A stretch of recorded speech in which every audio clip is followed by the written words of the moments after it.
नेपाली फुटबलका लागि वर्ष 2082 किन बन्यो बिर्सन लायक? यो वर्ष नेपाली फुटबलमा मैदानभित्र भन्दा मैदान बाहिरको विवाद बढी चर्चामा रह्यो। सबैभन्दा ठूलो झट्का भने अखिल नेपाल फुटबल संघ एएनएफए राष्ट्रिय खेलकुद परिषदले 3 महिनाका लागि निलम्बन गरेपछि आयो। अब त फिफाबाट पनि निलम्बन हुने खतरा बढेको छ। मैदानभित्र पनि अवस्था राम्रो रहेन। नेपाली पुरुष राष्ट्रिय टिमले वर्षभर एक खेल पनि जित्न सकेन।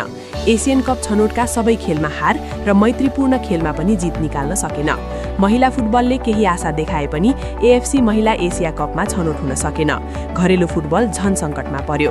नेपालको शीर्ष लिग शहीद स्मारक ए डिभिजन लिग लगातार तेस्रो सिजन पनि आयोजना हुन सकेन। त्यसमाथि राष्ट्रिय टिमका विदेशी प्रशिक्षकहरूले पनि राजीनामा दिए। दशरथ रङ्गशालामा आधिकारिक अन्तर्राष्ट्रिय खेल समेत हुन सकेन।